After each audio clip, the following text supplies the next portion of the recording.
যে আমরা ইচ্ছা করলে কিন্তু এই কোমর ব্যথা বা পিঠে ব্যথা এটাকে আমরা প্রতিরোধও করতে পারি। তাহলে প্রতিরোধ কি? এটা কি কোনো ভ্যাকসিনেশন আছে? না, ভ্যাকসিনেশন না। আমরা যদি আমাদের যে মাসেলগুলো আছে এই মাসেলগুলোকে আমরা বলি কোর মাসেল, এই কোর মাসেল এই মাংসপেশিগুলোকে যদি আমরা তার শক্তিশালী করতে পারি, তার স্ট্রেংথ বাড়াতে পারি, তাহলে কিন্তু আমাদের কোমর ব্যথা সাধারণত হয় না।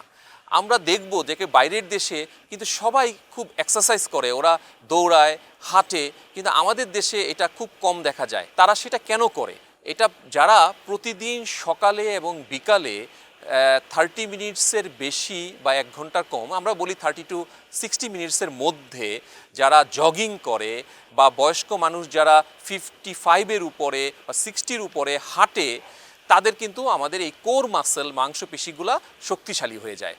তাদের ক্ষেত্রে কিন্তু কোমর ব্যথা না হয় না বললেই চলে। আরেকটা হচ্ছে যারা ডেস্কটপে দীর্ঘক্ষণ ডেস্ক কাজ করছে, তাদের ক্ষেত্রে যদি চেয়ারটাকে অ্যাপ্রোপ্রিয়েট পজিশনে করা হয়, চেয়ারের পিছনে যে আমাদের রেস্টের জন্য যেই জায়গাটা থাকে, পিছে যেটা লাগে, সেটা কিন্তু একটু কার্ভ করে নিতে হয়। এটা ভিতরের দিকে কার্ভ, এটা বাইরের দিকে কার্ভ না।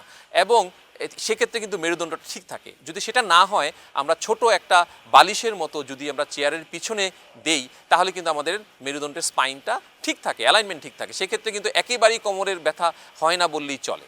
এবং অনেকে যারা ড্রাইভিং করে দীর্ঘক্ষণ, তাদের ক্ষেত্রেও ড্রাইভিং সিটের পিছনে যদি একটা বালিশের মতো, শক্ত বালিশের মতো দেওয়া হয়, এটা কিন্তু খুব ইম্পর্টেন্ট।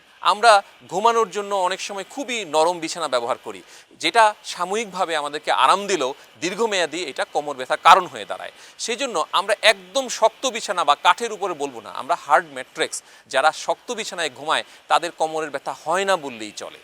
এবং বালিশের ক্ষেত্রে অনেকে আছে দুটো বালিশ বা উঁচু বালিশ ব্যবহার করে, সেক্ষেত্রেও কিন্তু দীর্ঘমেয়াদী ক্ষেত্রে ঘাড়ে ব্যথা হতে পারে।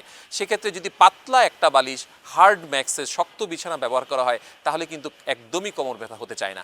তাহলে দুইটা ক্ষেত্রে কিন্তু খুব সামান্য জিনিসে আমরা মেরুদণ্ডের ব্যথা বা কোমরের ব্যথা থেকে আমরা প্রতিরোধ করতে পারি। সেটা হচ্ছে যদি আমাদের শরীরের মাংসপেশি বা কোর মাসেলগুলোকে যদি আমরা শক্তিশালী করতে পারি, জগিং করে বা হেঁটে, যেটা 30 মিনিটসের বেশি বা 1 ঘন্টার কম হলে কোনো সমস্যা নেই। আর সেই ক্ষেত্রে অ্যাপ্রোপ্রিয়েটলি যদি বসা বা দাঁড়িয়ে কাজ করার এনভায়রনমেন্ট তৈরি করা যায়, তাহলে কিন্তু আমরা সহজেই আমাদের এই মেরুদণ্ড এবং কোমরের ব্যথা দূর করতে পারি।